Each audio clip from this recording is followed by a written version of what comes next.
essentially you're self-reinforcing by causing a positive emotion.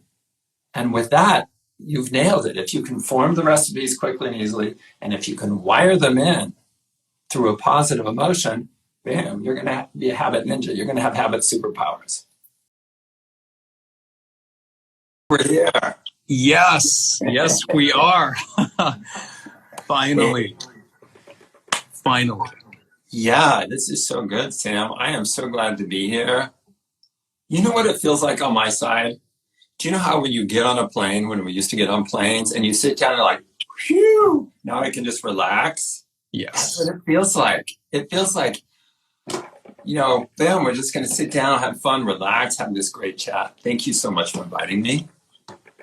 Thank you for coming. It's an absolute honor and a pleasure to have you. It's I've wanted to interview for a very long time, ever since I read the book, before even starting the 10-week course with at Genius Network. And so it's amazing that we have the opportunity right now, because there was something about the book, there was something about the way you were touching upon things. It made it stand out. And I'm just honored to have the opportunity right now to talk about this with you. Just hang out and talk. And maybe even attempt things that we've never, we've kind of we've promised, we've suggested, actually. You phrased it beautifully. You said, you might hear, so let's see what happens. And I'm super excited about that. Very good. Well, we are in my Zoom room in our Maui home. Nice. And I'm going to be writing maybe on the blackboard here. So this is not a fake background. The framing on Zoom is different than Instagram. So let me adjust a little bit. I'm going to move my desk away. So, hey, everybody, kind of an earthquake coming up. So hang on. Okay, it's going to be a little crazy. Actually, I'm going to put you on the floor for a little bit. Give me about 15 seconds and I'll reframe this. So I can use a blackboard. I'll keep everyone busy during the 15 seconds. We're about to talk about habits.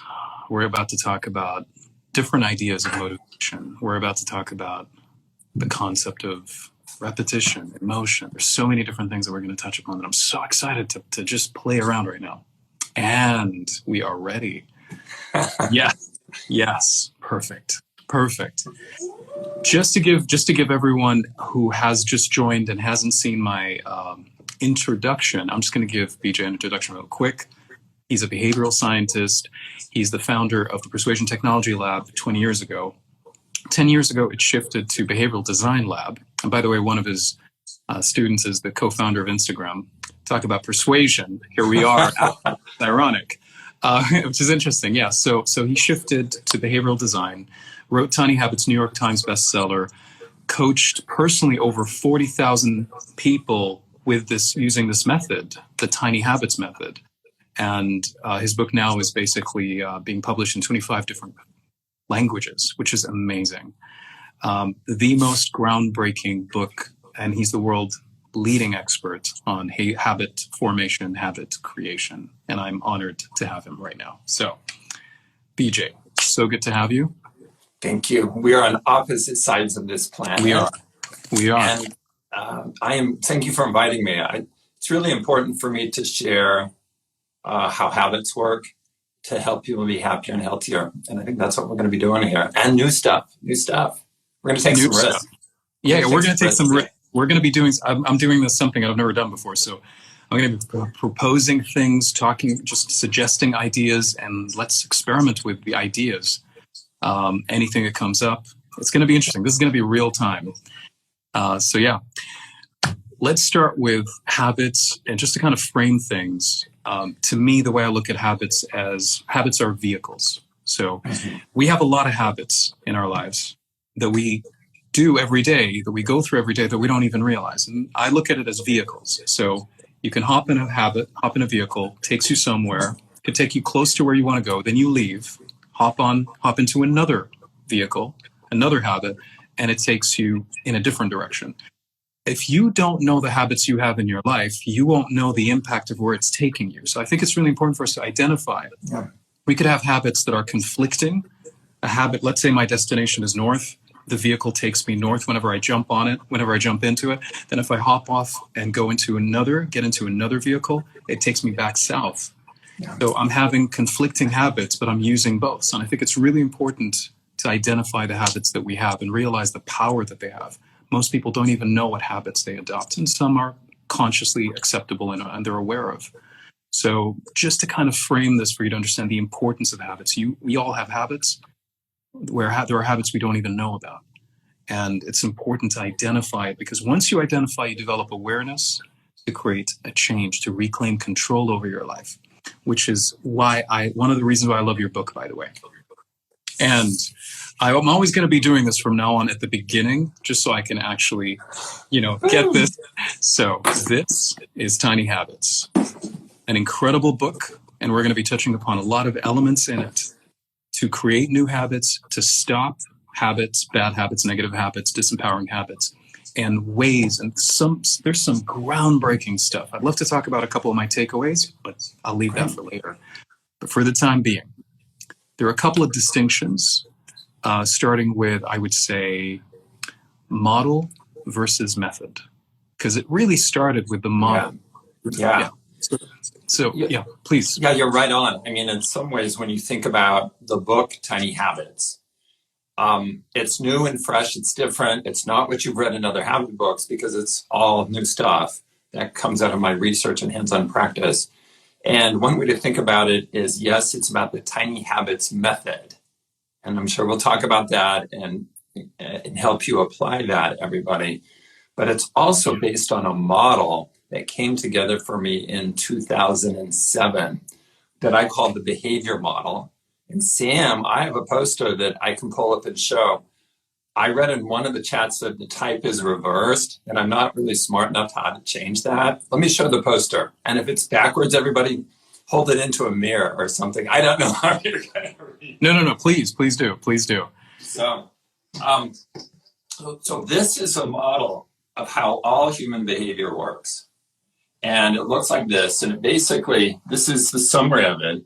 Its behavior happens when three things come together at the same moment. Is that reversed, Sam? It is reversed, actually. It is reversed. Okay, if I turn it around, does it fix it? No. Yeah, that's amazing now. Yeah, that's incredible. Now we can see it. Okay, everybody. So here, I'll write it in reverse. So it's B equals M-A-P. Can you see it now? Yes, but it's, perfect. So, okay. Perfect. I'm not sure I can do a lot of this backwards, but basically, this is the fundamental model for all behavior. And habits is a type of behavior. So when you look at, this stands for behavior. And within the world of behavior, you have a subset of things that we call habits. Habits is a behavior that you do quite automatically without thinking. So this model is, in some ways, I'll just be direct. It's a breakthrough understanding of how human behavior works. There are three components to it. And so in the book, Tiny Habits, that's where I get to explain this in more depth. And then I show how the Tiny Habits method came out of this model. So this describes all behaviors, including habits, within the domain of habits. What came out of it, we'll probably get into how it happened, is this very specific method. A model is a way of thinking. A method, like the Tiny Habits method, is a way of doing. It's a way of designing. And my work, and Sam talked about my lab at Stanford, this is the Behavior Design Lab. It's a new set of models, and it's a new set of methods. It's not the old stuff, it's new stuff. And so, that's kind of the foundation for the book, the model and the Tiny Habits method, yes. Perfect. So model, method. Model is a model. The behavioral model is a way of thinking about behavior, which is the B.J. Fogg behavioral model. And the method is basically a way of designing it, a way of, yes. And the other distinction I think is important, and this kind of is, I'm diving deep into something, but I think it's really important to create that distinction, because it was, to me, like, I love that you create that distinction. Aspirations versus outcomes versus behaviors. Yeah. The three things that people kind of mix up.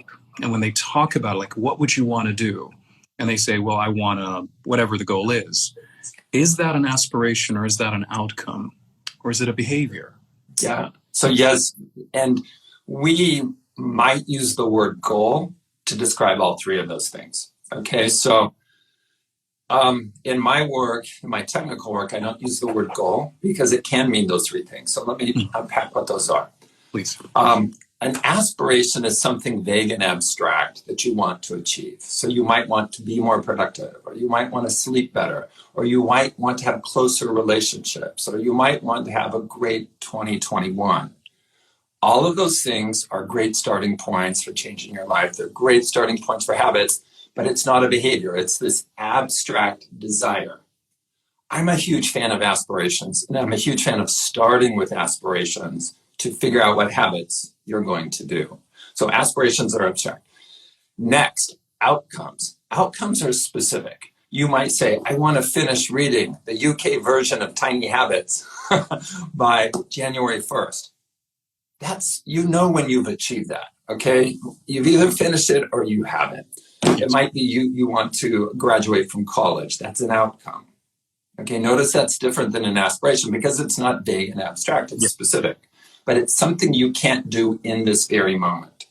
So with aspirations and outcomes, both of those are results, and I'm going to item number 3, are results of specific behaviors. So specific behaviors can help you sleep better, can help you be more productive, and so on. Specific behaviors can help you finish reading the book or graduate. And so you really have these 3 different types of constructs, all of which we might call a goal. And so if I say, hey, what's your goal? You don't know if I'm asking what's your aspiration, what's your outcome, or what specific behavior are you doing?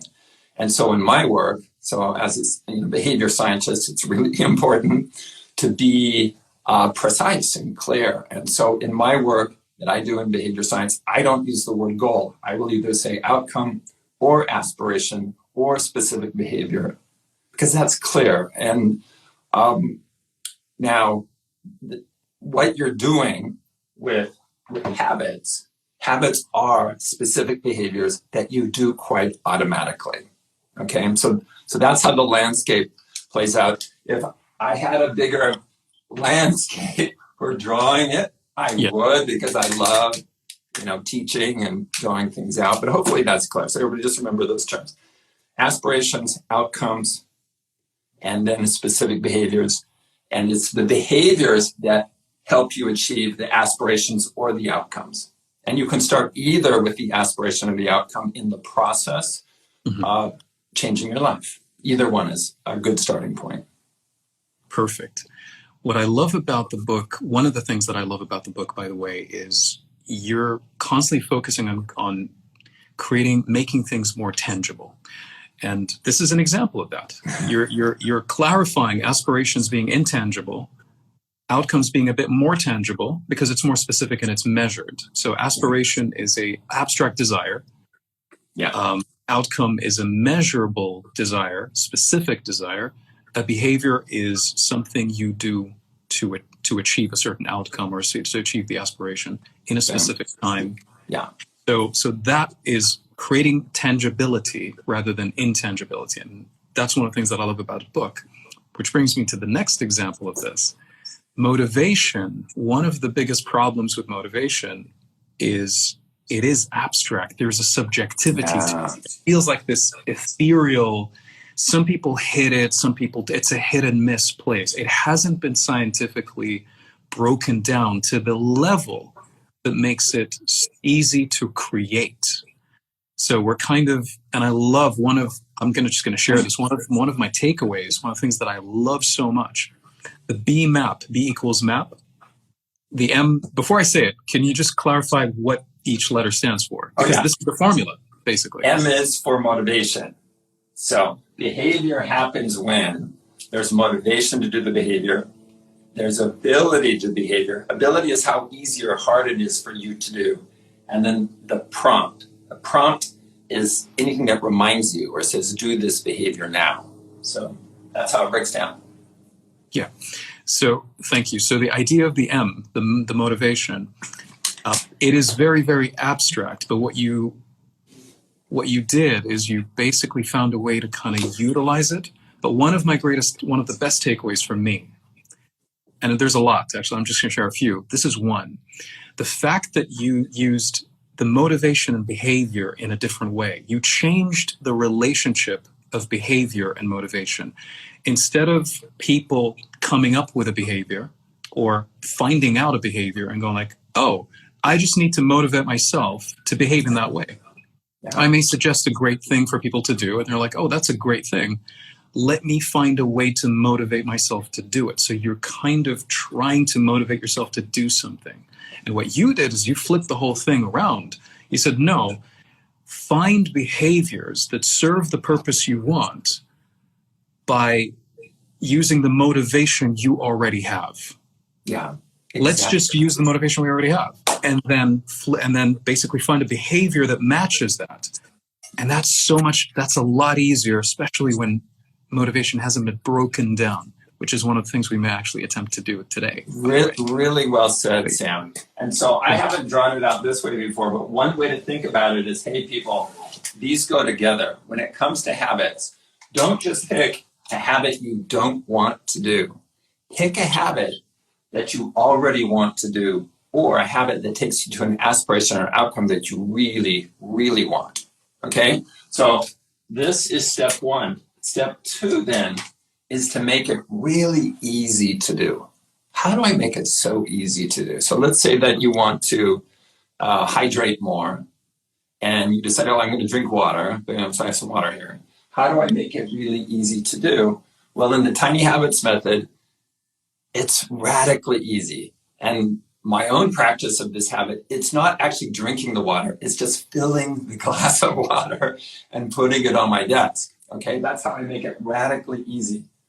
And then the third, and we'll come to this, is then you make sure there's a prompt for doing the behavior. So yeah, these things, if you want to be super successful with creating habits, don't pick habits that feel like shoulds. Don't pick habits that you're like, oh, I really should be eating more vegetables or exercising. No, pick habits that you want.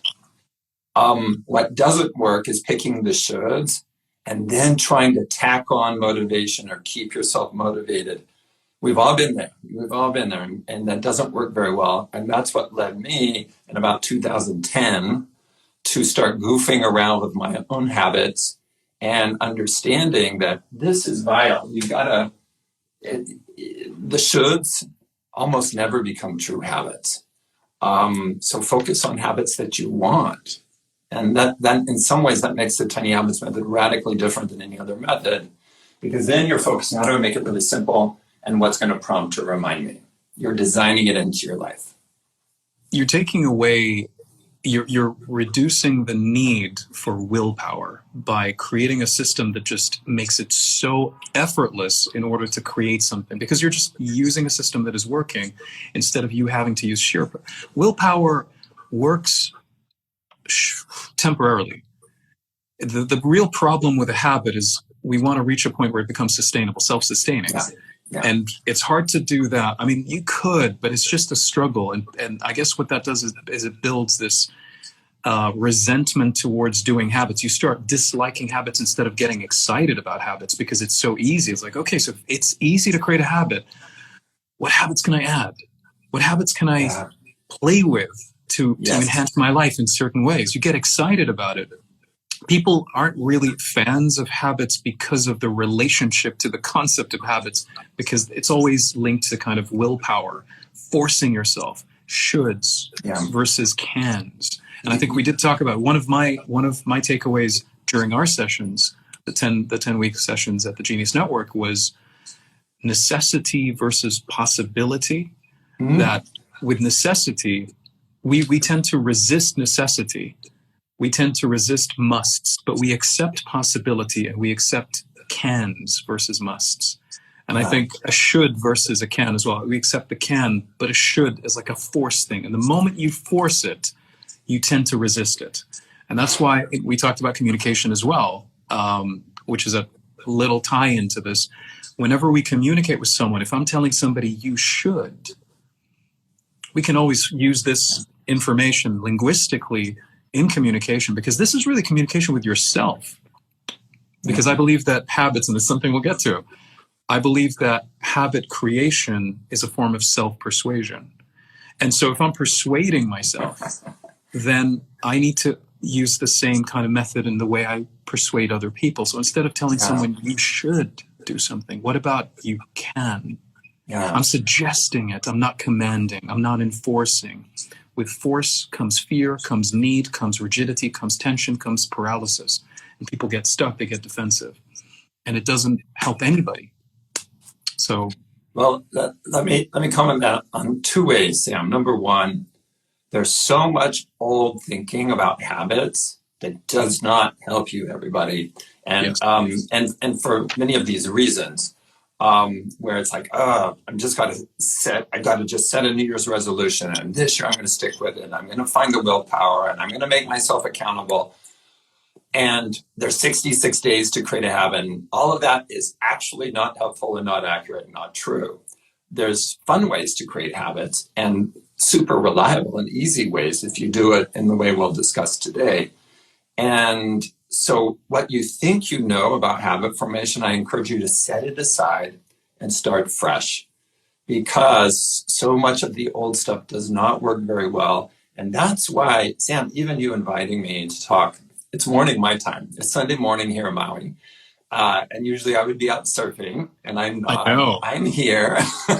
I'm honored. So it's so important for me to help people understand how behavior and habits work, that, we may go down the path, say, here are the myths or here are the misconceptions. And you don't have to procrastinate creating habits, because it's not hard. It's not going to make you feel bad if you do it in the tiny habits way. It's about discovery and playfulness and so on. So the second part of my response, Sam, I'm going to show something specific, a new habit that I'm playing with right now. So okay. What we got, my partner and I, what we got from Christmas from his granddaughter was this thing called a Buddha board, where you use water to draw onto a board and then it dries. Okay, so this goes away and you're using water on a brush. And we got this, and I was like, oh, that's really interesting. And in the past, I've kind of always thought, it'd be nice if I could draw better. Why?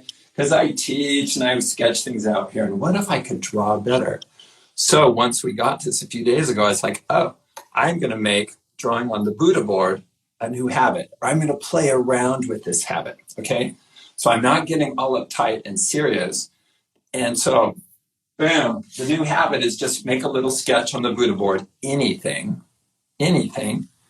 How do I make it easy to do? Well, I'm going to leave the Buddha board out in the kitchen and have water in the container ready to go, so I can just pick up the brush at any moment.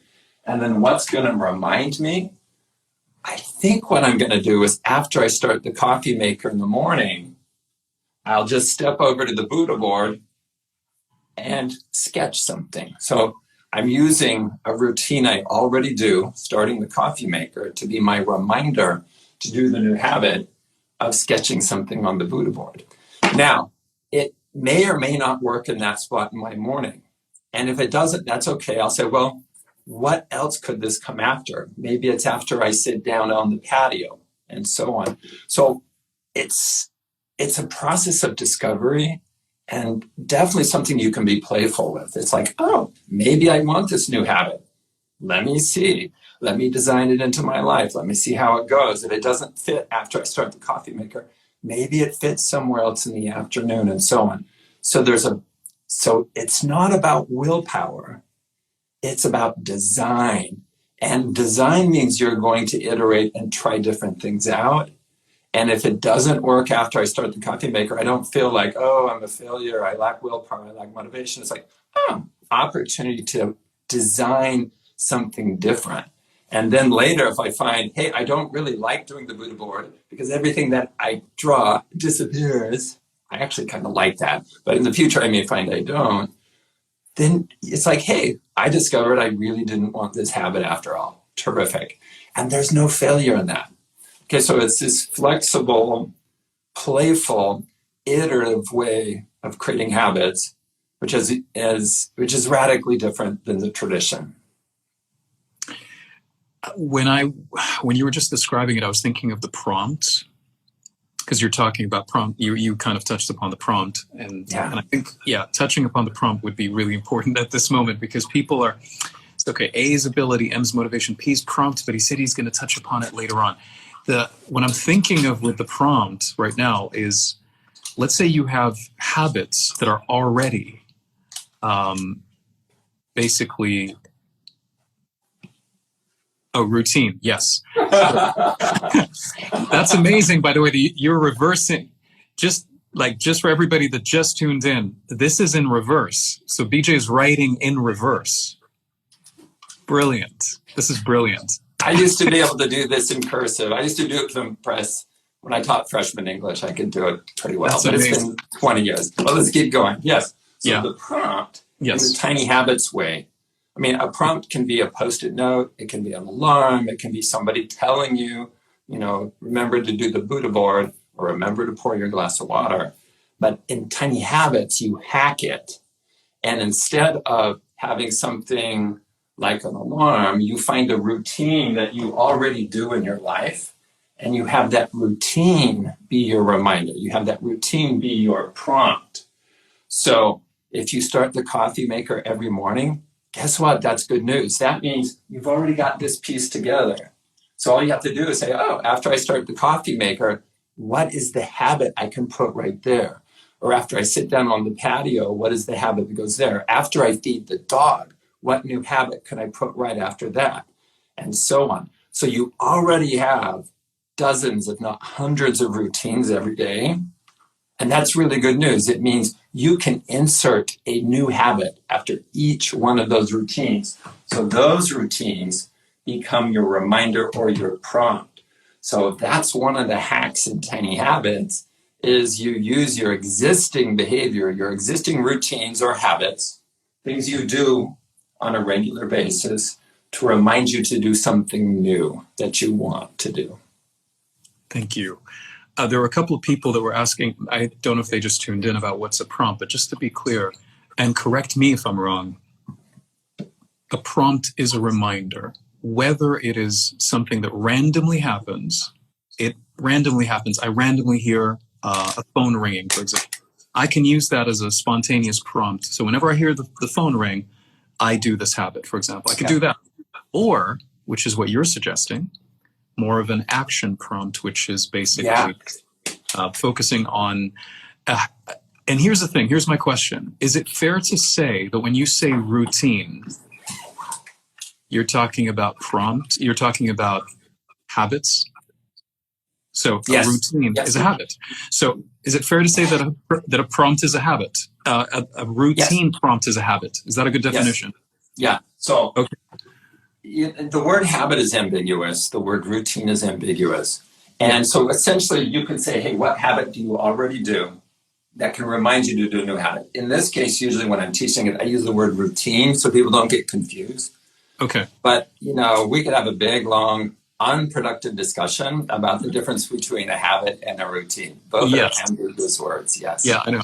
When I was going through it, it simplified it for me to say, okay, so it's basically a habit.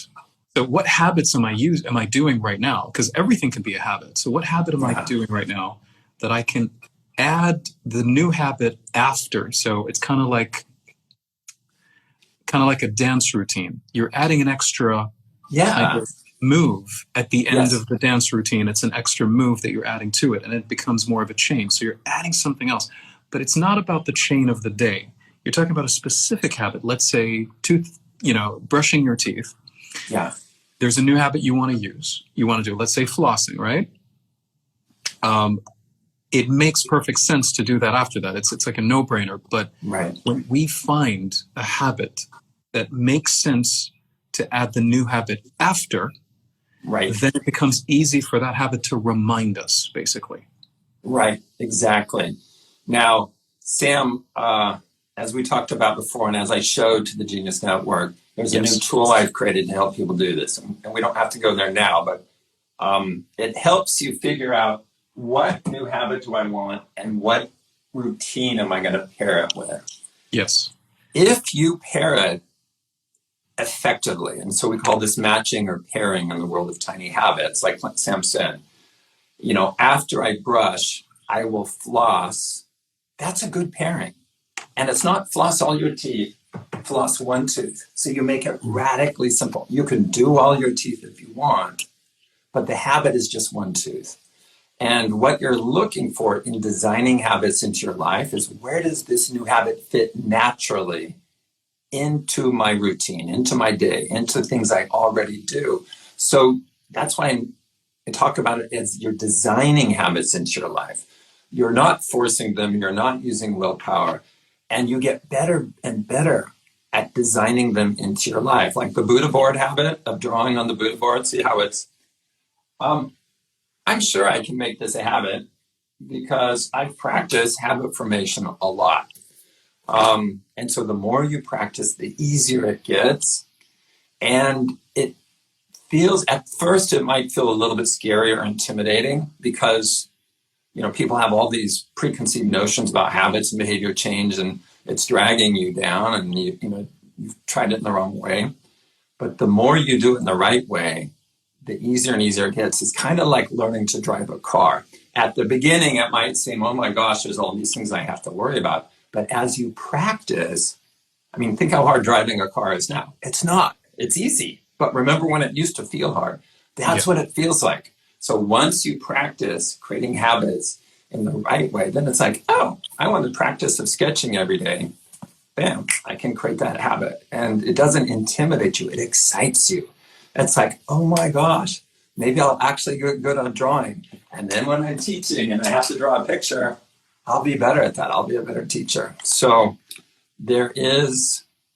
I'm hoping that helps people be optimistic and have hope.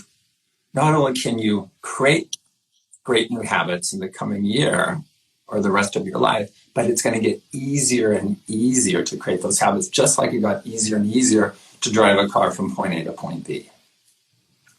One of the things that I loved about you just mentioned hope, and just made me smile because I remember going through the book, and the main focus really is, like I said, tangibility, hope. You're giving people hope. You're giving people certainty to combat doubt. You're giving them competence to combat helplessness. It's amazing how there's so many different, you're giving them choice. In the book, people feel like they have choice. They have options. There's a constant, I love the diagrams, by the way, at the end. The summary was amazing because it really simplifies the entire book. You can go deep, but that in and of itself is amazing because you tend to move from one option to the other. If this works, great, do this. If it doesn't work, do this. It's a beautiful way that never ends. So you create this constant flow, this constant, yes. Okay. It's super simple. I know some people may be like, oh, that looks complicated. It's super simple. It's just reading through it. Like, this is what I'll do. This is what I'll do next. If this works, I'll do that. If it doesn't work, I'll go back here. And it really simplifies the whole process, and it's super simple. And you create this flow. Like, you're making it inescapable for people to be stuck. It's inescapable. You cannot be stuck. You cannot be stuck. You keep moving from one option to another. Yeah. And in the worst case scenario, you discover, oh, I didn't want this habit after all. And guess what? That's a good thing.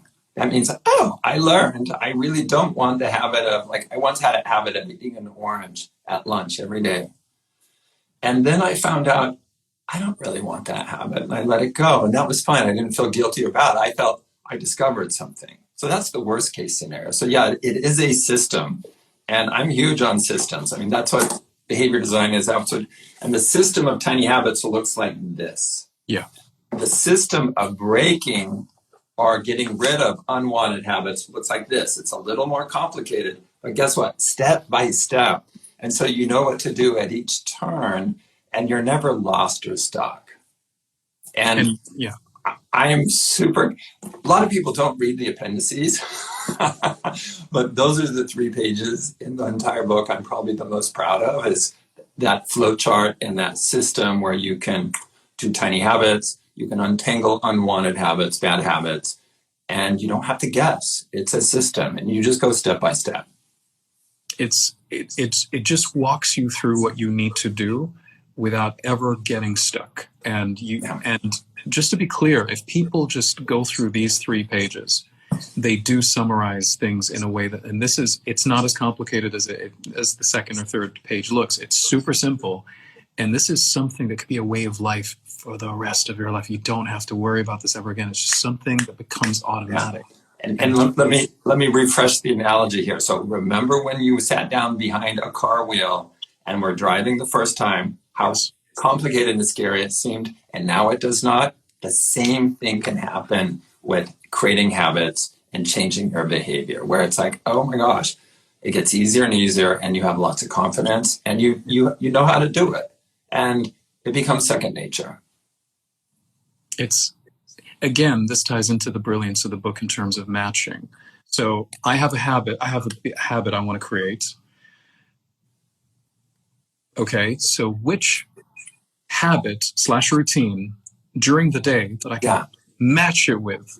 Because it's kind of like you're piggyback, or you're riding on the momentum that is already there. It's like you have trains. The habits that you already have are like trains that are moving. And instead of you walking and just using this new habit, let me carry it and hop on this train so that it could help me go faster. So you're using what you already have instead of creating something new. And I think that's something that's really, that's powerful. You're halfway there. You're halfway there. If you use your existing routines to prompt it, you're halfway there. Then you have to just figure out what the habit is and wire it in.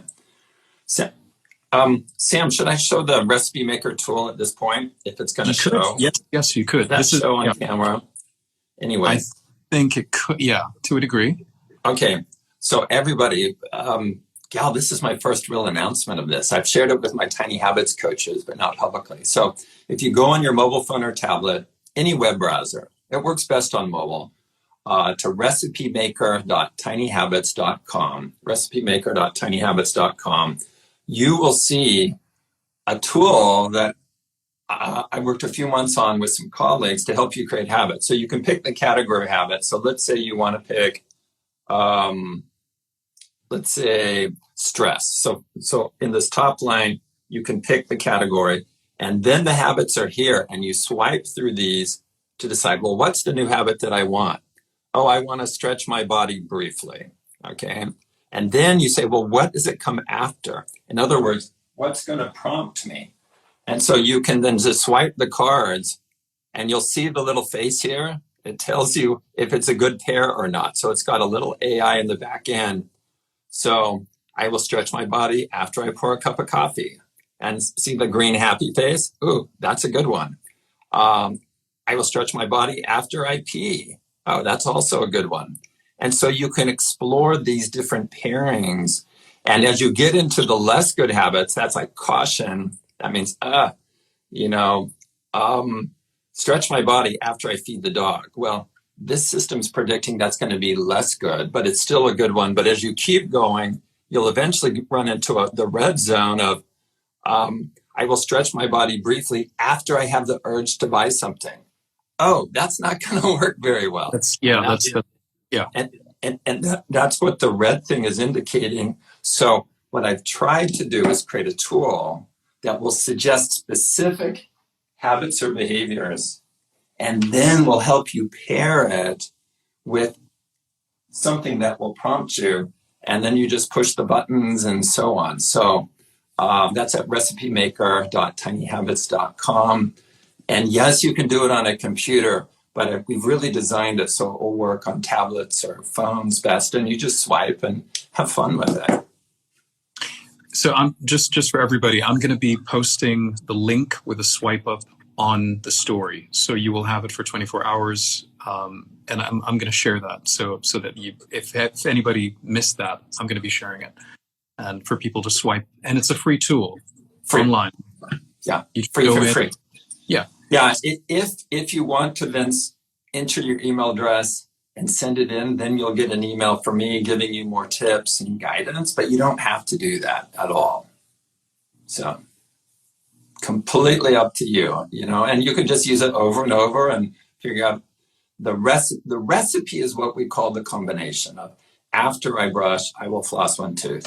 After I start the coffee maker, I will draw on my Buddha board. That phrasing, after I will, is a recipe. So that helps you design it into your life. And then you practice it and you revise it as needed.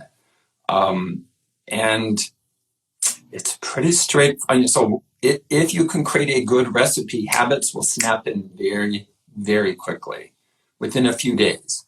And some habits will form almost instantly. Shall I give an embarrassing one, Sam? I'll give an embarrassing one. I can't prepare to do this. Go ahead.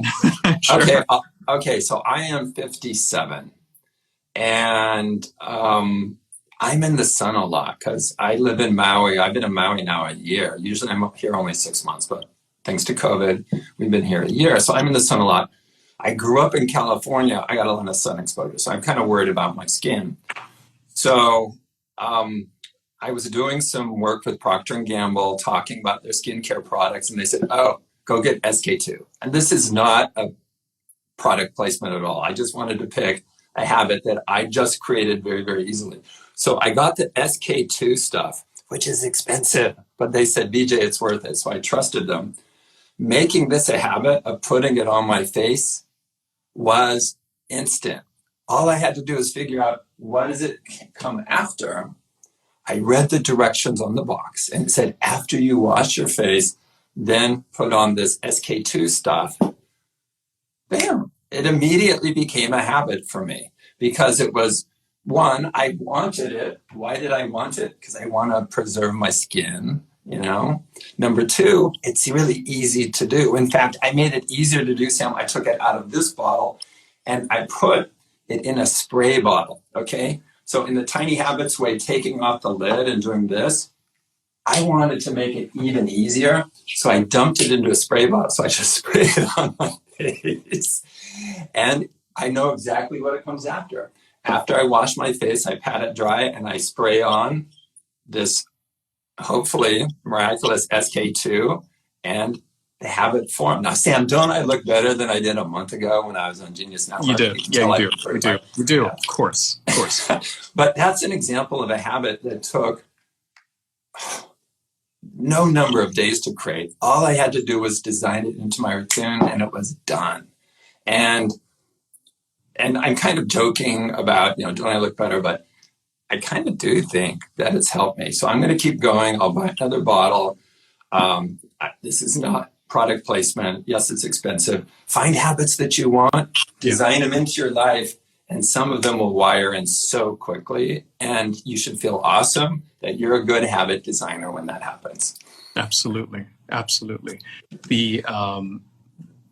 The two directions we can go is celebration, which is something I am super excited about talking to you about when I read the book, and the other is, which is I think a bit shorter, which is the swarm of behaviors, because that's kind of where you're going with this. Like, okay, so I want something, I want to achieve something, an outcome or an aspiration. Yeah. What are all the behaviors that I know of that could work? And then basically just keep writing. Yeah, let me show a visual. So here's a real simple model for that. Yeah. So you write your aspiration or outcome right here in the middle. So it could be, sleep more, keep my teeth healthy, make sure, try to take care of my face, whatever it is, whatever outcome or aspiration. And then these boxes are to write in specific behaviors or habits that will take you there. So going back, 10 or 15 minutes when we talked about aspirations and outcomes and specific behaviors, this is the relationship. You cannot design directly for the aspirations or outcomes. Yes. You can design for the behaviors or the habits. So you've got to figure out, if I want to keep, let's say what's really driving the habit is I want to avoid skin cancer. So that could be right here.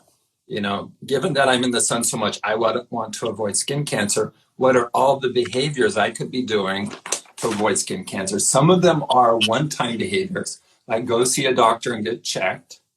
Others will be habits that you do. Put on sunscreen and nourish your skin. And there's not just one behavior that will help me avoid skin cancer. There's probably a variety. I don't have to do them all, but I have to do some. And so in the process of changing your life, whether it's avoiding skin cancer or losing weight or reading more or being productive, you got lots of options. And in part, that's what that tool, the recipe maker tool, shows you all the options you have for sleeping, but not all of them, some of the options. And so it's really up to you. What behavior do you want to do? And Sam, I'm going to go to one that I think might be controversial.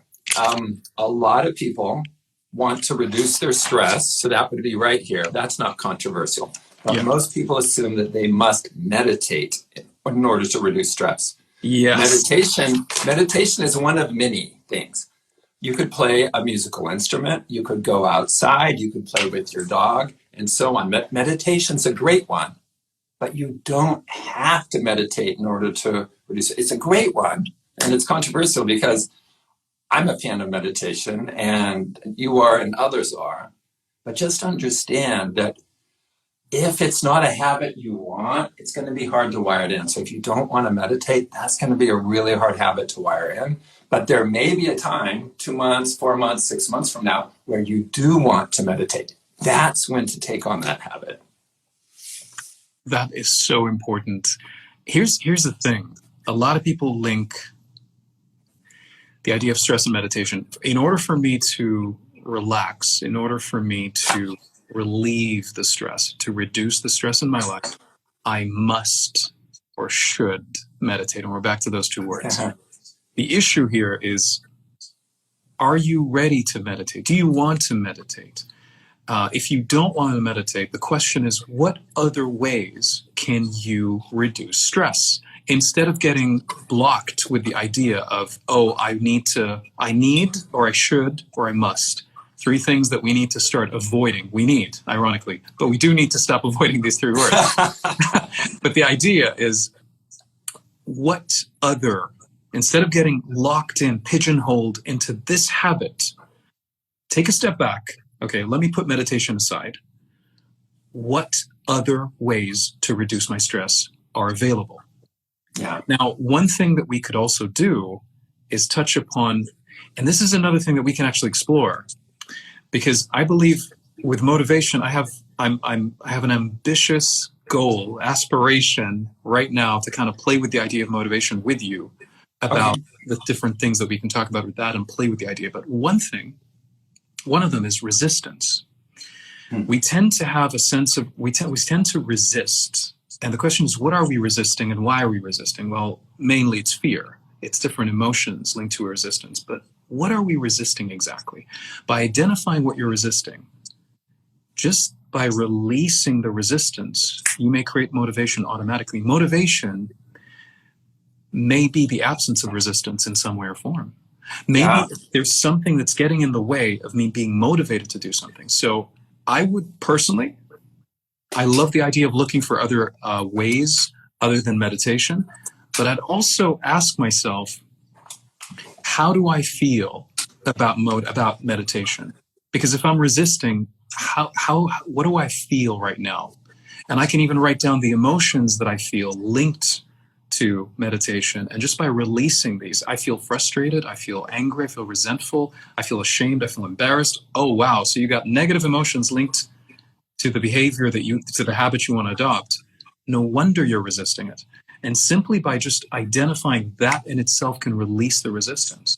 Yeah, and Sam, let me map it to the behavior model. And so everybody, I'm working in mirror image, I'm working in reverse, so I might mess up. Amazing. But in this box is essentially the behavior model. And this is level of motivation. And if you are above this line, when prompted, you do the behavior. But let's say you're not doing the behavior, you're down here. There's something that's demotivating you. And Sam, I would call, resistance and fear, where you've got something that's motivating you, and that's, going to be hope. So if you can get rid of the fear, then the hope can emerge and take you above the action line. So I think you're absolutely right. And I actually sequence it this way. You take any habit you want and you make it as easy as possible. So that's step one. Make it as easy as possible. Next, if you're still not doing that behavior or habit, figure out what's demotivating you. And Sam, in this case, I'll use your word resistance. And then tackle that. And that's the sequence of things. So make it super, super easy. And often when you make it easy, it takes you above the action line. So this is the action line. And anything above this line when prompted happens. So by making it easier to do, moving in this direction, just like, let's say you're not flossing all your teeth, and you say, oh, I'm going to just floss one tooth. That's going to bring you above, for many people, it brings you above the action line, makes it easier to do. But if you're still not doing it, figure out why are you resisting. Oh, the floss really hurts my teeth. Well, then find a way to address that, get better floss, or find some other way to clean between your teeth that doesn't hurt. I would consider that a demotivator. And so there is a systematic way, and this is a simple system. Pick the behavior, make it as easy as possible. If it's still not happening, find what's demotivating, find what's causing the resistance, and then tackle that. It's interesting. One of the things that I noticed over time as I was learning from different experts is the resistance, and we talked about this last week, the idea of incompetence and the resistance of the temporary incompetence. I believe habit creation is a learning process. And so I think whatever applies to learning could be applied, obviously, to habit creation.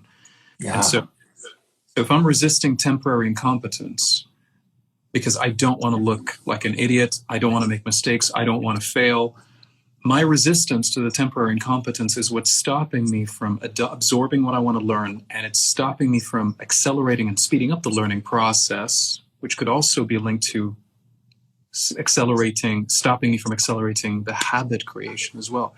That's why I'm linking distance to it. But yeah, sorry, go ahead. Yeah, and you've helped me see an insight into my own life that I think a lot of people can relate to that hadn't seen before. I am a person, in some areas I'm very competent, very capable, and so on. In other areas, I'm terrible. And I'm okay being terrible in those areas where I'm not a professional. And I think that came from, and Sam, this is kind of my question for you and others. I had a massive, massive failure when I was like 12. So there were two things that got me so I wasn't afraid of looking foolish and opened the door for me learning and exploring. One was really kind of a traumatic experience playing the piano in front of my church congregation when I was 12. And Sam, it was a total disaster. And it was totally my fault. I didn't practice, and I thought somehow I'd pull it off. And I go up there and I played the piano, and I couldn't even get through the song. It was terrible. And so I just sit down in the congregation, and I didn't cry. I certainly felt like it. And then after church was over, man, I just went to the car. I didn't want to talk to anybody. I mean, these are like 300 people I would see week after week. It was my closest family friends. And the next week I went back to church, and everybody was over it. Like nobody cared. And it was a huge lesson to me that I thought the world was going to like end because it was humiliating like crazy.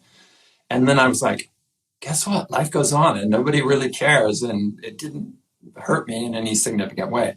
So that traumatic experience helped me see that, yeah, it's okay to make mistakes. And then later in college, I had a class that was all about risk-taking. And the professor would have you sing in front of people, and I'm not a good singer, I'm terrible. But I got over it, and I would sing and just say, yeah, my voice isn't that great. There's great singers, but I was okay not being great. And then I did a little stuff in improv, and improv also helps you. So I don't know if that maps to other people who are pretty good at accepting being incompetent temporarily, that you've had experiences, even kind of traumatic ones, that have helped you get over the fact that you don't have to be perfect and that you will look kind of bad at the beginning. And that's the process, So what do you think? Do you think that most people that are not intimidated by doing new stuff or looking competent have had some experience or experiences that got them over that fear, I guess? I think there could be a situation, and I know a lot of people. I mean, a friend of mine, she doesn't have a fear of public speaking, but one reason for that is I guess she was late in college in the UK. I don't know what the reason was, but the professor got her on stage. I think that was a terrible thing to do, but it was a brilliant thing to do for her. And I mean, the effect at least was great, but not the method. He got her to get on stage on her knees and bark like a dog. And when she did that, like if you can be that ridiculous and behave in a ridiculous way in front of a crowd and move on from it, that's it. Because there's nothing that she can do on stage. Think about this. There's nothing she can do on stage after that could top it. Yeah. Intentionally. Unintentionally. So it became so much easier for her because she exaggerated. And sometimes when you exaggerate, you break through your comfort zone in a way that it will never be the same again, and you will be free from it.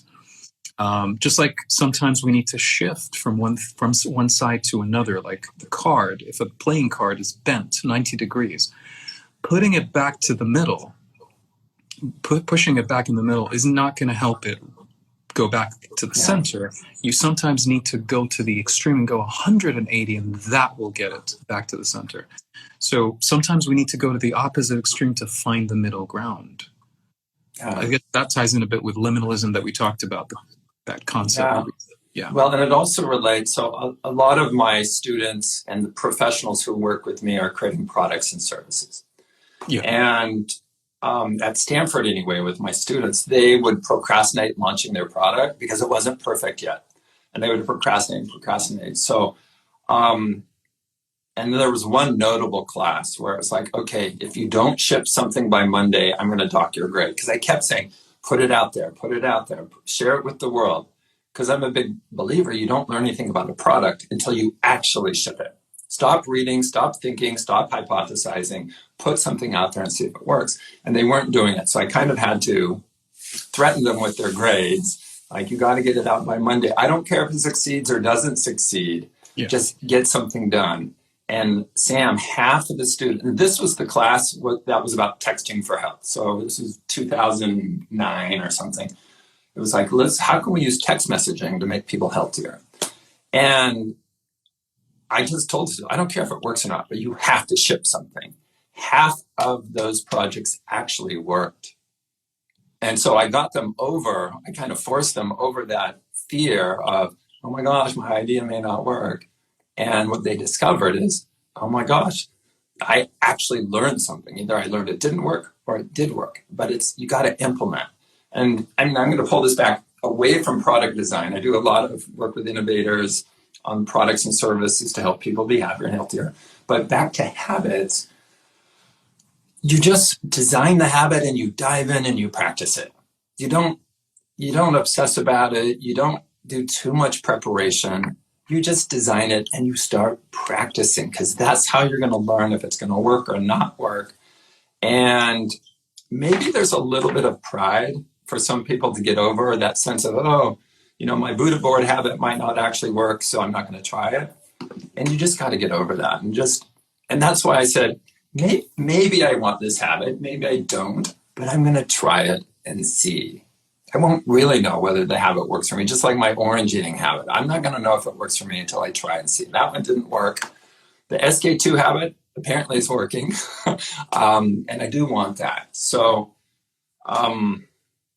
I don't know if I have a special way, Sam, of getting people over the fear of failure or looking incompetent, other than when it's tiny. I mean, there's something really nice about even the phrase tiny habits, where we're like, oh, I can do tiny.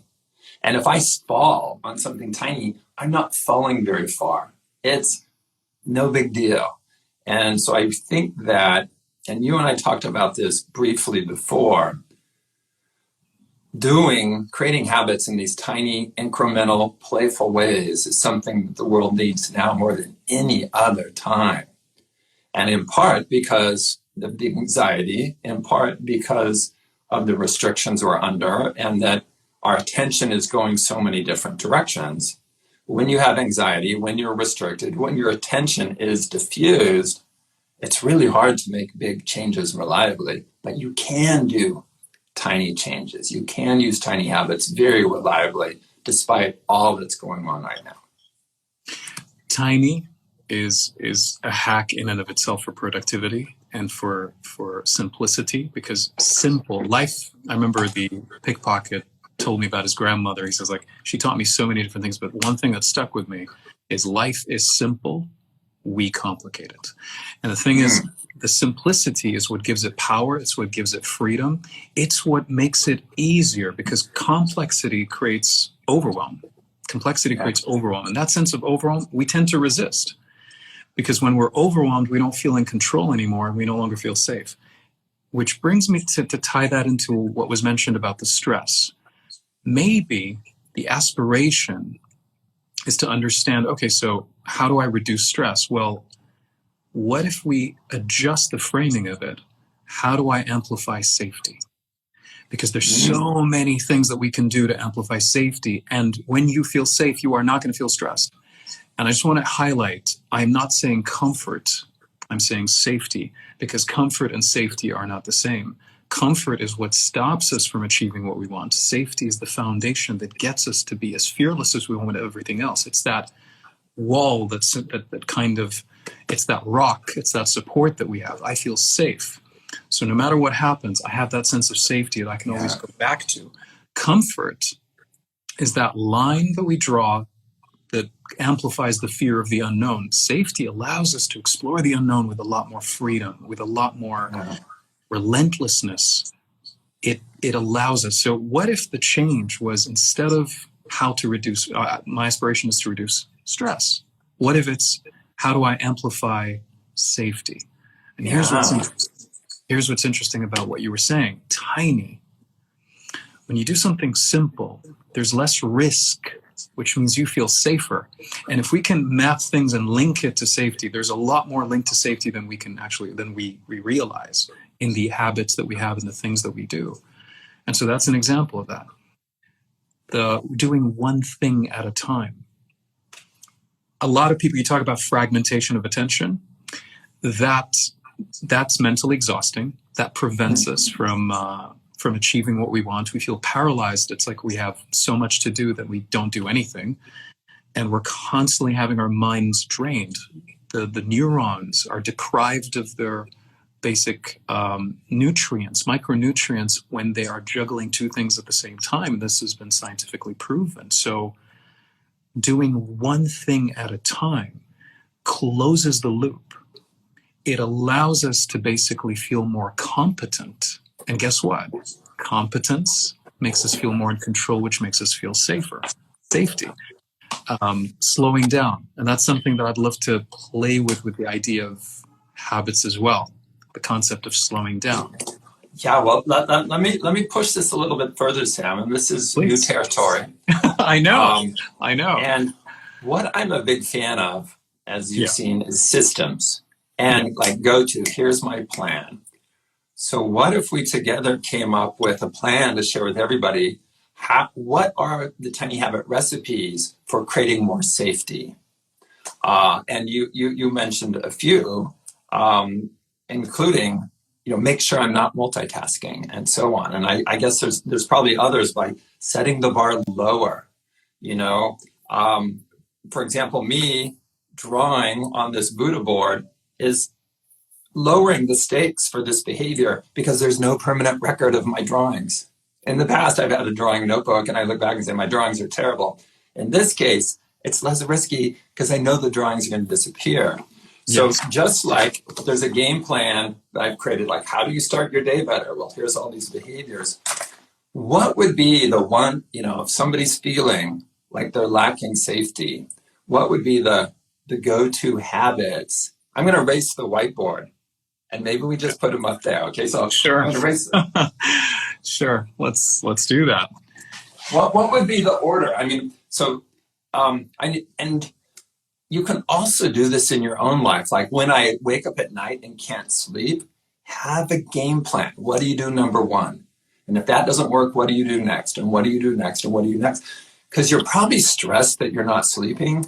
So if you have a game plan in advance of what you'll do, then you just execute on the game plan and you don't have to think. In other words, make it a habit to refer to your game plan in moments when you're anxious or feeling lonely or you can't sleep, or in this case, however you want to frame it up linguistically, Sam, when people are feeling at risk or unsafe.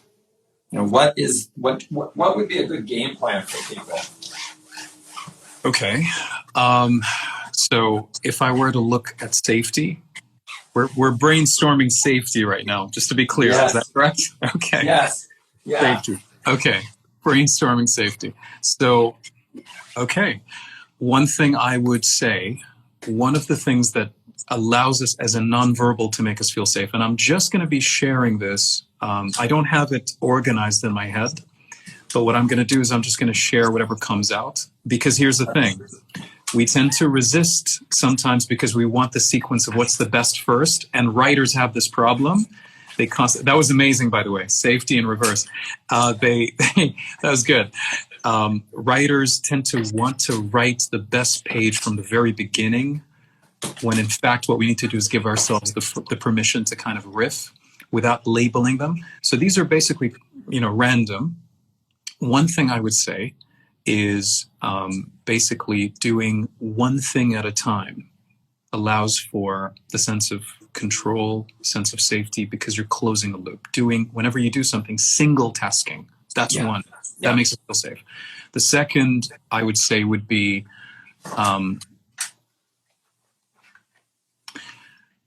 closing your eyes. As simple as that is, by the way, it's a nonverbal message to the brain that you're safe, because if you are under attack and you're threatened, there is no way for you to close your eyes. You'd have to keep your eyes open to run.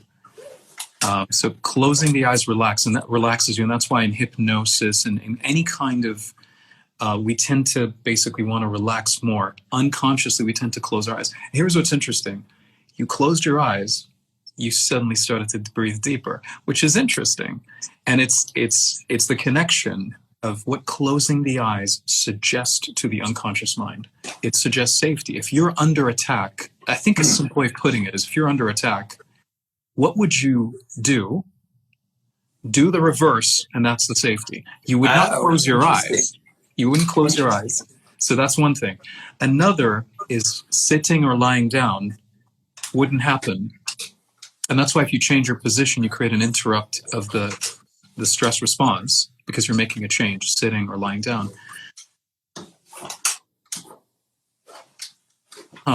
Interesting. There's something called the physiological sigh. And the physiological sigh is something we have that is built in, and children do this a lot when they cry. Once they cry, as soon as they finish crying or at the end of it, you have this, that kind of double breath. That's actually a neurological response. And as simple as that is, by having 2 quick, deep inhales and let it out, and having those 2 deep breaths and then relaxing, that's a very powerful way of resetting things. Smiling, as simple as that is. Smiling, and I think, and we can get into the celebration aspect because that's really powerful. Celebration, using the mirror. When you smile, it helps. When you smile in front of the mirror, you are suggesting a couple of things that are happening. And there's a lot I could talk about with mirrors, but that in and of itself, if I smile in front of a mirror, I am suggesting that I'm feeling love for someone else, even though that's me. The mind, in a way, cannot tell the difference, the unconscious mind, and you are creating the illusion that someone else is smiling at you, so you feel loved in that moment, even though it's you. You feel accepted, actually. Smiling suggests acceptance. Acceptance makes you feel safe, because we don't want to be rejected by the crowd. That's the tribal mentality. We don't want to be kicked out. One of the reasons why there was this fear that was eliminated after 7 days, BJ, was because at the end, you realize that they've moved on from it. They didn't reject you because of what happened a week ago. The acceptance automatically, once you see that acceptance in someone else, you feel safe. Yeah. Connection with other people is important, but if you connect with people that constantly reject you, neglect you, or abuse you, you are amplifying stress. So it's not just about connection is healthy. The right quality of connection with people is healthy. If you connect with people that accept you, that demonstrates acceptance, they accept you, you start to feel safe. And one thing you could do for yourself is accept yourself in the mirror, because the mind sees another individual accepting you in that moment with a smile, for example. Yeah, I love it. The other thing, Sam, let me review these. Please. Write it out by hand. I absolutely. Absolutely. So those people that just joined us, we're talking about habits, of course, and we're talking about improving your life.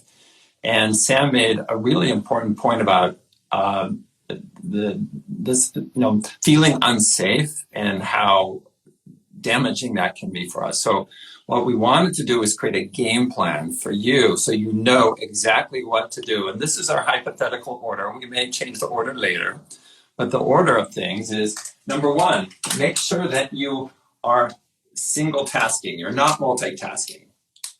Anything to add to that, Sam, in a summary? Single tasking, yes. Single tasking. Number two, simply close your eyes. Boom. And if you still don't feel safe, you can sit or lay down. And I loved your point, Sam, that you kind of do the opposite of what you would do when you're feeling threatened, right? You wouldn't sit or lay down. Next, there is this kind of sigh that you do physiologically that can relax you. Next is smile, especially at yourself in the mirror.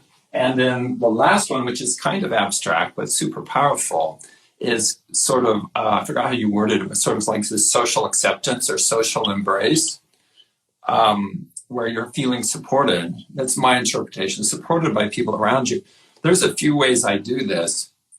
Sometimes I will share, like if I'm feeling I'm at risk on a project or something I'm doing, I will share it only with people that I know are going to be supportive, not critics. Another way is I just say, you know what, people, I'm feeling kind of insecure about this. I need your support. I need you to strengthen me here. And so I just get deliberate and I just tell like my partner or my close friends, like, here's something and I'm feeling unsure about it. And I need you to support and reassure me. So I'm kind of deliberate about it in my practice.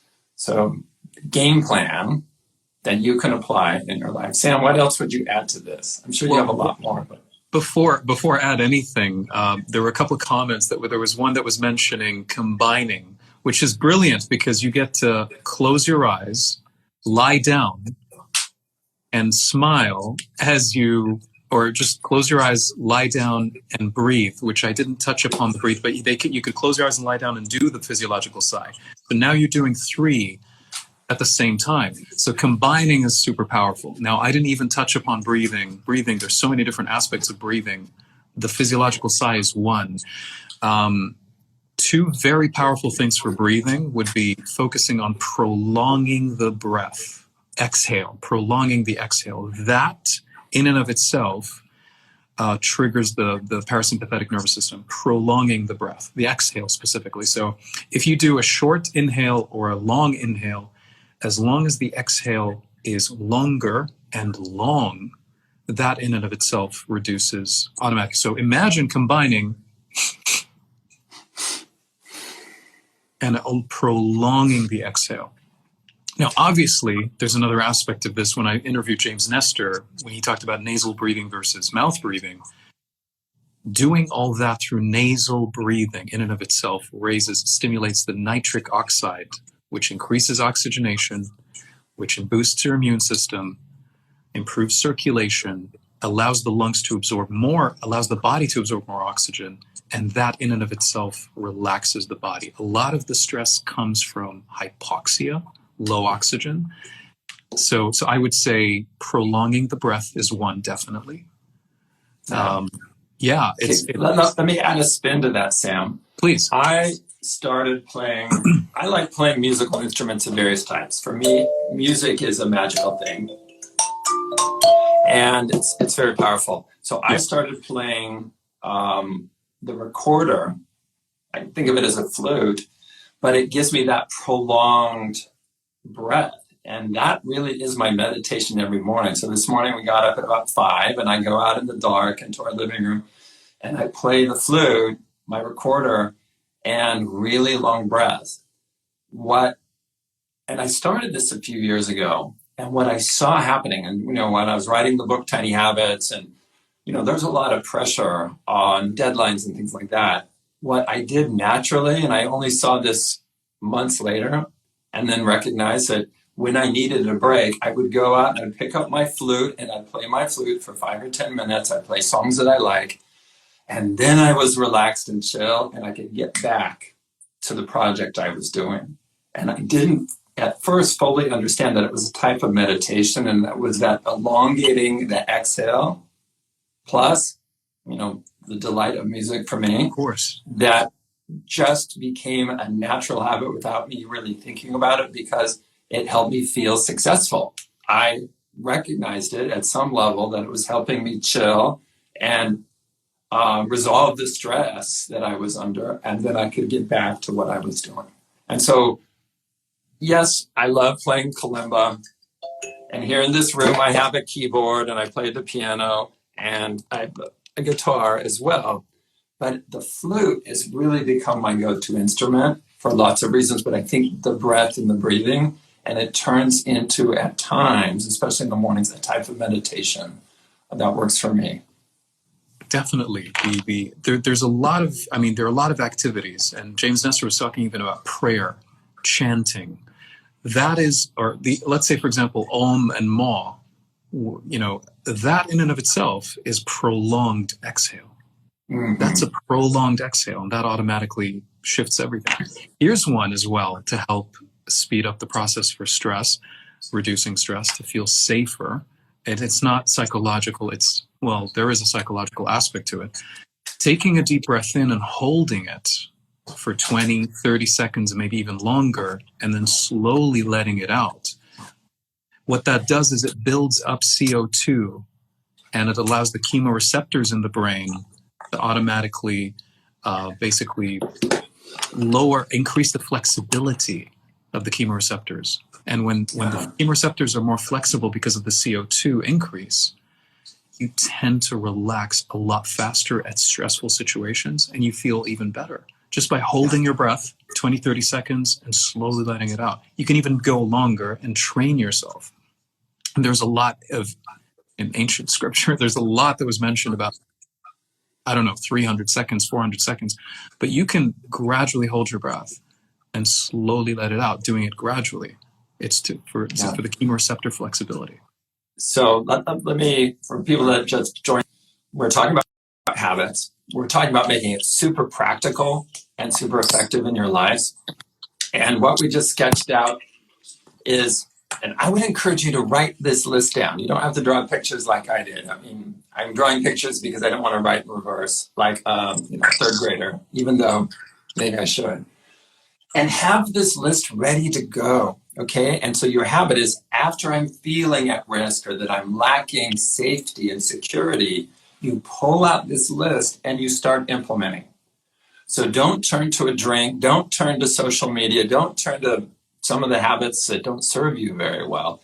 Pull out this list and work down the list. You can change your behavior in systematic ways. And part of the system is to design the system so you know what you're doing. If this happens, then I do this. So write this list down somewhere. I'm encouraging everybody, and have it ready to go. And you can just pull it out. And I've done a lot of this kind of thing. You may feel like in that moment when you feel like you're lacking safety, it's like, oh my gosh, I need a drink. I need a drink. That's the only thing that's going to resolve it. Just trust the process. Don't turn to alcohol, even though you think that's the only thing that's going to resolve it, or whatever you might turn to otherwise.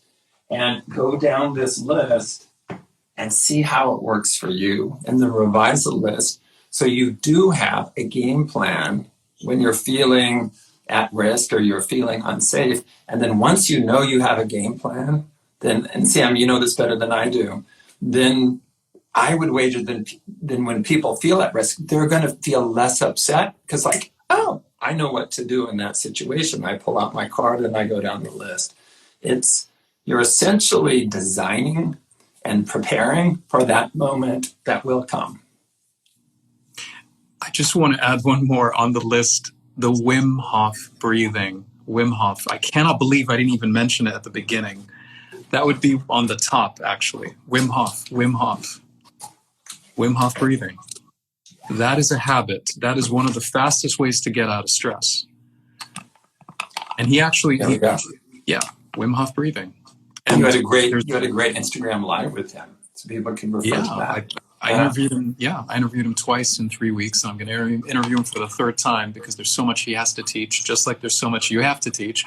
And I've failed successfully, and I'm using my words properly. I've successfully failed in finishing and completing everything I wanted to extract and learn from Wim Hof live, and I've failed successfully in doing that with James Nestor, and I'm successfully failing beautifully with you now too, because there's just so much we can actually talk about and learn.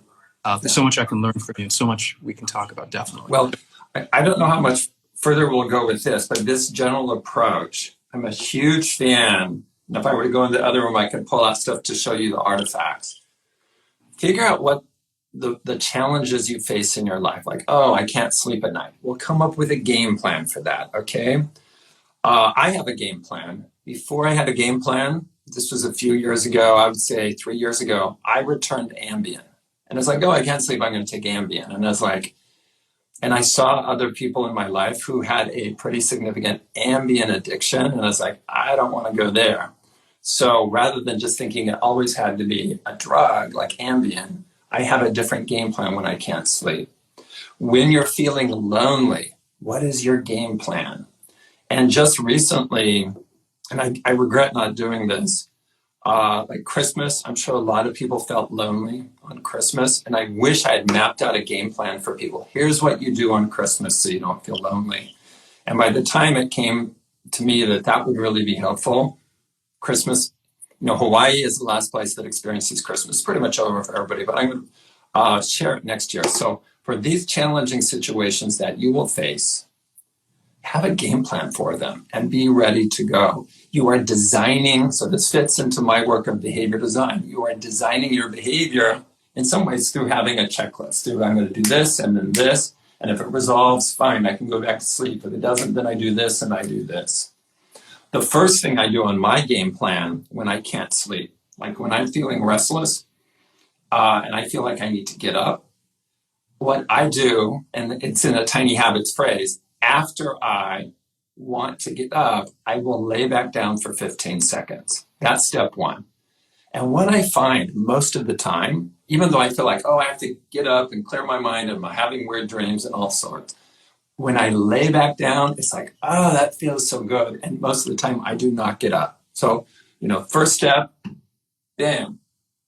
And then if that doesn't work, my next step is I go out and I make a little magnesium drink. So I have some magnesium and I drink some magnesium. Now, does that affect me immediately physiologically? I don't know, but I know it helps me here and makes me think, oh, magnesium, that's going to help me relax. That's step two. So figure out what works for you and be prepared for these kinds of these situations. So you don't turn to the Ambien and you don't turn to drinking and you don't turn to social media, that you turn to responses that are healthier and that move you forward rather than setting you back. There's something that I love what you just said, because it just, the idea of having access to resources and knowing what to do next. People, I remember Joe was mentioning something along the lines of, I think he read in a book where someone was saying, you don't need the brain of an Einstein. You don't need the muscles of, I don't remember who. You don't need the skills of a Formula One driver. You just people need to know what to do. And when you don't know what to do, you get stuck. Trauma, interestingly enough, happens when people freeze in a moment where they don't have access in that moment to a way to resolve what just happened. And it remains trapped in their brain. And they keep ruminating think about it for years, visualize it, dream. It just keeps coming up because it's an unresolved conflict, because there was a freezing that took place where there was no access in that moment.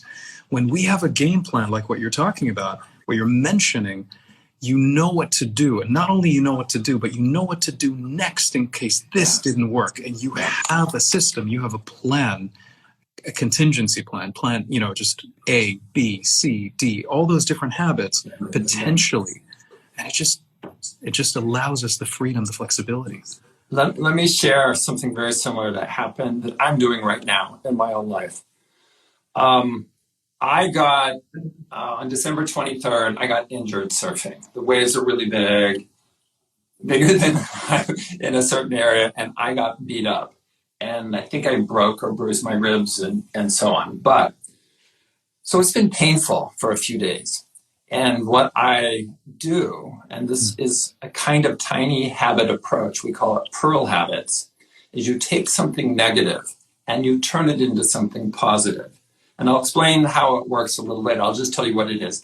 After I feel the pain here in my rib, I will think about how healthy and fortunate I am.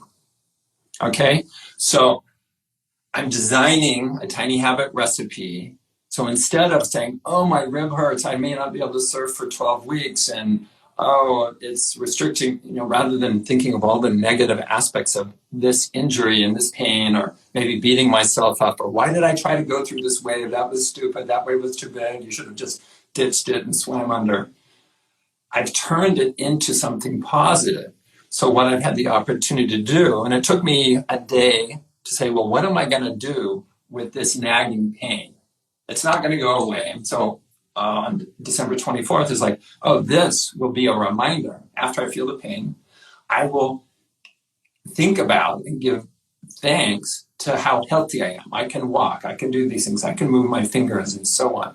And that changes the experience of this pain from being something where I am regretful or I'm blaming myself for getting injured or something to a learning experience. And when I say learning, I mean it's expanding, it's increased my empathy for others, and it's helped me really see I am healthy. There's all these things I can do despite this pain.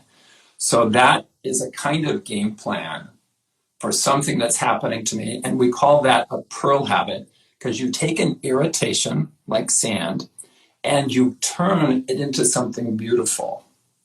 And my sister Linda, you've met my sister Linda, I think, Sam. She is really the world's expert in pearl habits, and she's teaching people about pearl habits. So after I hear the neighbor's dog bark, I will think, maybe how lucky we are to live here. Or after my child complains, I will see the world from her perspective and what her friends think of her and so on. So you take the negative things that you can't control, and then you have those be prompts or reminders to do something that will make your life happier or more beautiful or more uplifting. And for me to be able to take, I'm really upset about, surfing for me is spiritual, it's physical, it's social, it's connecting with nature. It just hits on all fronts for me. I've probably been 300 times this year. And for that to be taken from me, there's a little grieving process there, right? Yeah. But rather than having that bring me down, I use the Pearl Habits method to help expand my life in an important way, rather than feeling deprived. It reminded me of the idea of deprivation. And do you remember the conversation we had about deprivation and motivation? Okay. Yes. We were talking about the idea, because I was asking you about ability and whether it's fair to assume that ability is access. Because to me, if I'm unable to do something, I don't have access, for example, for different aspects. So part of the ability is access. I don't have access to the tools. I don't have access to the person or the location that enables me. I'm unable to do it because I don't have access to the alcohol to drink. I don't have access. Yeah. And then we talked about deprivation. Yeah. And the thing that you mentioned was in deprivation, like if I deprive myself, take away the access to the behavior I want to stop, because I think it's a good opportunity to tie into that just for a bit. The idea is by depriving myself, selective deprivation, depriving myself selectively of what I don't want to, what I want to stop, let's say alcohol. So let's say, but alcohol is a big thing. So because we're talking about addiction, but I'm mentioning, let's use a different kind of habit. If I remove whatever I want to stop from my life, I'm depriving myself of it. Yeah. You then touched upon the idea of craving. And to me, in deprivation, you said, well, in deprivation, you may have a spike of motivation because you don't have it. So you get the craving, right? And then we talked about the window. But what if you deprive long enough for that craving to drop, long enough for that desire? Yeah. The reason why we crave in deprivation something, regardless of whether it's addictive or not, psychologically, is that deprivation is linked to separation, which is linked to a perceived loss. Yeah. Loss, fear is at the heart of all emotions. Loss is at the heart of all fear. We fear death because we fear the loss of life. We fear the unknown because we fear the loss of, certainty or control. We feel control. We fear loss of control because we fear. There are different ways of looking at it, but every time you fear something, there is a loss of something else. The fear of change, it's because of the fear of the loss of certainty because we fear the unknown, and we get to go through that. So loss is at the heart of fear. And if loss is at the heart of fear, that explains why we crave something. We fear losing it, and we're depriving, we're separating. But if the window passes, we realize that, you know what? The moment that window closes, that craving, that period passes, what ends up happening is we realize that, you know what? I survived. Yeah. Just like being bitten by a snake and phobias. There's a critical moment, a tipping point in which when you expose yourself to the thing that you fear, there's a tipping point in which the unconscious mind realizes that it's no longer dangerous, or it never was dangerous, because the longer you stay with the fear, with the spider, for example, or the snake without the snake harming you, the more you realize, you know what? I'm not going to be bitten by this snake. It's not harming me. And there's that tipping point renders the snake harmless. Well, and let me give an example from my life that I think maps to this. There was a point where I decided I was going to stop drinking alcohol entirely. It wasn't a huge issue for me. It wasn't like problematic. I wasn't missing work. My relationship wasn't suffering, but I just realized it wasn't serving me. And the scariest part of that, Sam, was going to parties. It was my fear about what would happen at social events. And would people think that I was being a prude? And I come from a Mormon background. I'm no longer Mormon. I'm a gay man, so can't be gay and Mormon. And so it wasn't that, but I was worried, people think that, somehow I'm being self-righteous or whatever. So it was fear around what would people think of me if I don't drink at parties. And so what I did was I had a game plan ready to go. Again, you can plan these things. And it was after the host offers me a drink, I will say, I'm not drinking tonight. I'm just going to stick with water. Okay? It's a tiny habit recipe. After I'm offered a drink, I will say, I'm not drinking tonight. I will stick with water. And I would say the first 2 or 3 social events, I was like, crap, are people looking at me? Do they think I'm judging them for drinking? How do I navigate this situation? And certainly after 3 or 4 events like that, boom, that fear went away. And I realized that, because through experiencing it, that I can go to a party, I can have fun, nobody's judging me, nobody feels like I'm judging them, and I can stick to my game plan, absolutely. And it didn't take that many times, but I remember, you caused me to remember the first couple of times, it was kind of scary. Not that I thought I would break down and drink, but I was concerned what the effect would have on other people. And so that was a good way for me to just go there, see that the fear was that I would lose my fun reputation, or that I would lose the closeness with the people I was with. And that didn't happen at all. And so now I'm thinking of a party, a little tiny gathering. It's coronavirus time with 5 people I went to. And it was completely natural just to drink sparkling water. And I didn't even think twice about it. So that fear I had at the beginning completely went away. And then the social discomfort I thought I would have by not drinking is no longer a factor for me because I have tiny habits around it. And what I also do, Sam, is I then try to be super fun at the parties. So I just turn up the volume on being fun and crazy, and I'm the person out dancing or whatever we're doing. But that was a good thing for me to learn. But I do admit that the social issues around alcohol, it did cause some anxiety. Like, what would people think of me? But that's gone. The fear of rejection, which we all have somewhere form, and that's fear of loss of acceptance. Again, loss. Yes. Loss is always it comes back to. You just triggered something. You just stimulated something. Mental habits. I thought of this as I was researching, as I was preparing, as I was going through your book. Mental habits specifically. So, for example, and I think when I read Pearl Habits, I was like, okay, so there is a similarity there. But for example, when you have inner dialogue, automatic negative thoughts or inner dialogue, that is a mental habit. That's something we learn. Yeah. So I just was wondering if you ever thought of something like, for example, I worked with a U.S. force pilot. She was amazing in the States. I was with her and she was talking about, it was just a conversation. Then she mentioned something about how she's uncomfortable when she receives compliments. And I realized that this is something a lot of people struggle with. And the thing is, the way to change anything that is wired is partly an interruption and creating a sense of safety during that interruption. And this is one of the ways where hypnosis actually works.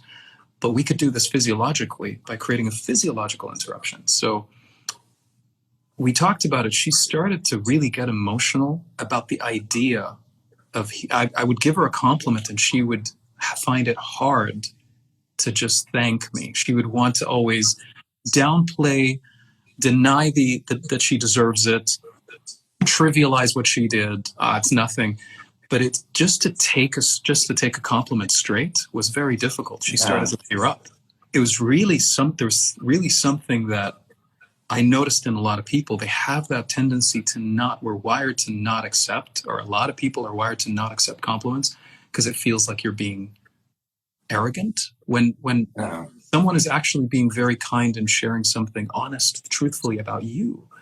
So I suggested, okay, I'm going to give you a compliment. What I would like you to do when you receive the compliment is to just maintain eye contact, take a slow, deep breath in through the nose and slowly let it out and say thank you. Never look away. Never look away. Just lock eyes with me and just do that. And she did that. Nice. I'm going to give you a compliment. Your book is amazing, BJ. Thank you. And here's the thing. That physiological interruption that she did, by just taking a deep breath in and then releasing it, she's interrupting the tension that happens, that interrupts our breathing, that accelerates the negative thought, by the way, and the emotions, by just focusing on something she can control, which is her breath. And here's the thing about the inhale, exhale. And to me, that's a metaphor for life. A full, deep inhale, complete exhale is unconditional acceptance, unapologetic expression. That in and of itself just teaches us unconsciously a message of unconditional acceptance, unapologetic expression. So imagine just by just doing that to interrupt something like that. So after I receive a compliment, I will take a deep breath in and lock eyes and exhale and say, thank you. What I love about that, Sam, is yes, it fits into a tiny habit recipe. After I hear a compliment, I will take a deep breath and breathe out and say thank you. But you as an expert, you gave her what is the habit to do. And that's really the role, I think, of experts, whether you're working in nutrition or finance or raising kids or helping people deal with social situations, as if you're an expert in a domain, it could even be practicing a musical instrument. Share with people what those habits are and help them design tiny habit recipes to that. Because the method, the tiny habits method, is pretty straightforward. After I hear a compliment, I will say thank you. But everyday people may not know what the new habit is. So they're in the situation of hearing compliments and they need guidance in what is.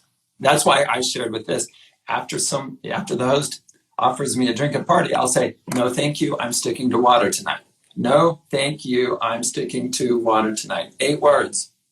And it saves you. You won't, it saves you. You don't have to drink that night. You're done, So by sharing what habits work in what situations, and that's really the point of the tool I showed earlier, the recipe maker tool. I want to bring in more and more expert habits like you suggested, so that becomes a resource so people can find really great habits, so that they can wire in quickly and easily, so they can deal with, and these 8 words or that breath and saying thank you, what does that take? Like 10 seconds, if that. And you can it's in these tiny ways, they can add up to have a bigger change. And it's not that you do a ton of tiny changes. Yes, you can use a tiny habits method to create tons of tiny changes, and that adds up to bigger. But what really happens, the transformation happens when you start thinking of yourself differently. Oh, I'm the kind of person who doesn't drink, or I'm the kind of person that sticks to my food game plan, or I'm the kind of person that writes every day, or I'm the kind of person who accepts compliments and feels grateful for those. That identity, when you start thinking of yourself in a new way, then as you encounter other situations that you might not have designed for, then you act in a way that's more consistent with your emerging new identity. So in other words, what you're doing in some ways with the tiny habits method and creating these habits is you are showing yourself, you're showing yourself proof and evidence that you can floss one tooth, pour a glass of water, accept compliments, that you can change. And you're showing yourself that you are the kind of person who takes care of your teeth or eats healthy food or accepts compliments. So it's a way to shift your identity. And I don't want to say it's sneaky or tricky, but the changes don't have to be big. Every week in Tiny Habits, so you can join the free 5-day program in Tiny Habits. At the end of the week, we evaluate how it went. We have a meeting with my team every week. How did it go last week? And we look at the results every week. And one of the robust findings week after week after week, and this has gone on since 2011, is that people will make more changes than the 3 habits they're working on. And in 2014, we started measuring identity change. How did identity change even within the 5-day period? And the finding is really robust. And the surprise to me was, you don't have to go run a marathon to start thinking of yourself as, I'm the kind of person who exercises. You don't have to radically transform your diet to think of yourself as, I'm the kind of person who eats healthy foods. You only have to make a few tiny changes and then feel, this is important, feel successful about those, feel good about those changes. So it's the change can be small, but you have to embrace the emotional piece of it. Yes, wires in the habit, like I talk about in my book, but it seems to be the mechanism to then start thinking of yourself in new ways. And Sam, I know you have a lot of experience and a lot of thoughts along those lines. What do you think of that little lecture, that little diatribe? No, not at all. I agree. It's knowing what to do is really what it's about. And if you plan, you prepare the path, you're not going to get stuck in it because you know exactly where you want to go, where you need to go. And it's about developing clarity. And this is what you're doing. I love what you mentioned about inviting experts to create tiny habits, and then maybe sending it to you, and you'd have kind of like a compilation of different experts at different fields where they have their set of expertise of habits. After you do this, it's a set of instructions of things that you can use to adapt in your life, different options. Like after you receive an insult, these are the different possibilities that you can do. For example, after you hear yourself talking to yourself, when I hear myself saying, you're not good enough, I will blank. And there are many things we can do, verbally, non-verbally, internally, visualization. There's so many different things. And I think that's a very interesting idea of capturing habits and having different experts share, like all the different experts or most experts sharing their list, their recipes. Yeah, and because there is a difference between somebody who understands how human behavior works and habits work. And that's been my project for the last 10 years at least. And then somebody who's a subject matter expert, like in financial security or nutrition or things like that. It drives me a little bonkers, Sam. Like some financial publication will call me up and say, what are the financial habits that people should be adopting in 2021? And it's like, yes, I'm an expert in habits, but that doesn't mean I know the specific financial habits. But they expect, so if you're an expert in a domain, share your expertise. What are the tiniest changes that will have the biggest impact? And don't be shy about sharing those. Yes, there is a system for creating habits, but that system needs content. In other words, what are the habits for financial security? What are the habits for confidence? What are the habits to stop the chatter in your head of self-criticism?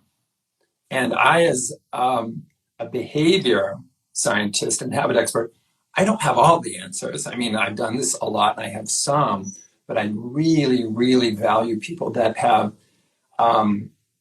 subject matter expertise, where they've really gone deep in a domain. They've helped a lot of people. And Sam, that from the beginning, I recognized in you, and it's like, oh my gosh, Sam has so much practical experience helping people in clinical settings and in these ways I haven't. And so to bring my work, the system, the Tiny Habits method together with the specific habits or the content, that's overlap is really what's needed. And that's the next level in helping people transform. I would be honored. I would be honored to be a part of that. Definitely. So maybe we create on the Recipe Maker a set of Sam's habits or whatever. Or maybe we take over a domain that you really feel a lot of expertise around, and then all the habits suggested in the tool will be ones that are powerful. And then we'd love to do that. I would love to. Yeah, because where we stand right now in that tool, it's just the system has about 60 new habits in it. It's just a starting point. This is a new tool. But I can imagine a time where we do have different experts bring in different types of habits, and then everything we suggest there, we know for sure that it's going to have high impact. So you're looking for the tiniest thing that will have the biggest impact, and then how to wire that into your life. I guess that tool, that domain is going to be is going to be the swarm of behaviors right there. Yes, literally. Yes, exactly. Literally. You don't have to come up with it. You don't have to brainstorm it. It's there. So it's people already there. They're saying this one, this one, this one, this one, and then the order of how they show up. So let's pick. Let's pick one: stress reduction. Even the order of how they show up, there's a certain order. And if I could show you the back end. It's pretty simple on my side to go input the habits and to designate the order of what people see them in and so on. So it's a starting point, but the vision is to have a really easy way for people to tap in to the expertise, the people that are subject matter experts in financial security and nutrition and weight loss and stress reduction, and help them design a tiny habit recipe from that expert suggested habit. That's where that's going. So here's what I would suggest. We're almost 10 minutes to 2 hours, and here's what's interesting. I know. This always happens. We didn't get a chance to talk about motivation or celebration as much as I really wanted to. And I'm thinking, do I risk it and move beyond the 2 hours and see if Instagram would delete this, or do I end it before, just to make sure that people have it on IGTV. So I'm just thinking about this for a second, but yeah. But one thing I would suggest is I'm going to announce something, I guess maybe today or tomorrow or the next few days. I'm going to mention it for everybody that's watching to send me what habits would you like, or what problems would you like solved? What habits would you like implemented? And I guess just randomly share your thoughts based on what you've seen so far. And based on that, I'm going to take it and I'm going to use what you're suggesting in creating these habits, and I'm going to send the whole thing to BJ. Yes. Perfect. Here's what. Yeah, let's not risk losing this. What we could do, Sam, is we could load up the Recipe Maker tool with habits that are being responsive to all your suggestions. So what problems are you struggling with? And we'll create the tool, we'll load up the habits into that. And so people can easily create the recipes. Then the missing piece is the emotion and the celebration. So maybe we do a follow-on where we say, here's what we've done with Recipe Maker. You can form your recipes easily. There's one more piece, and that is to help yourself feel successful. In Tiny Habits, we call that technique celebration. It's that emotion, it's that feeling of success that wires the habit into your brain.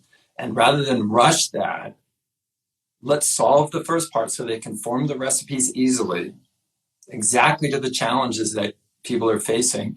And then we'll talk about how to wire them in by using emotions. Essentially, you're self-reinforcing by causing a positive emotion.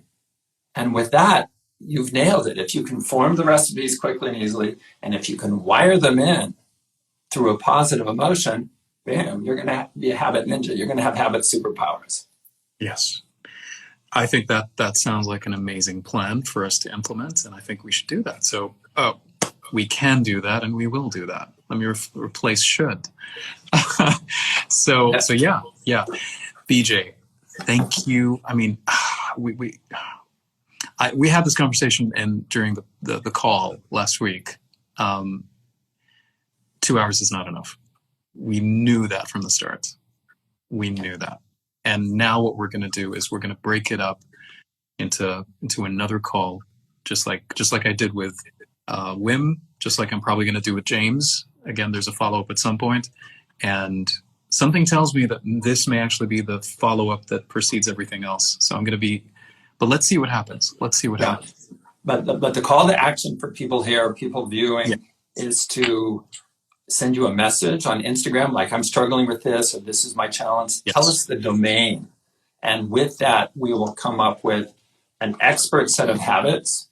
We'll put those into the Recipe Maker tool so you can quickly design tiny recipes. Is that the game plan, Sam? Yes, absolutely. Okay. And I'm going to mention it. I'm also going to be sharing, to give people the option, the recipe website, the Recipe Maker tool, so people can swipe there and experience it, because that will enable them to familiarize themselves with it in order for them to prepare for what I'm going to share with you and you're going to share with them, and as a response. Yeah. Awesome. Good. We're going to give people a game plan. We're going to give people a system. Yes. Informed by expertise in the domain and expertise on how habits form. Yes. And that's like bullseye right there. Yay. Yeah. Absolutely. So, BJ, thank you so much. It's 6 minutes, so I'm going to rush to actually upload it before 2. But thank you so much, BJ. Enjoy surfing tomorrow. And if I'm healthy enough, I think I have a few more days, but yes. A few more days. Well, enjoy it when you can. Have an amazing day, incredible week. Thank you. Happy New Year's in advance, and I'll talk to you soon. Thank you so much. Thank you. Thank you, everybody, for being here. Aloha.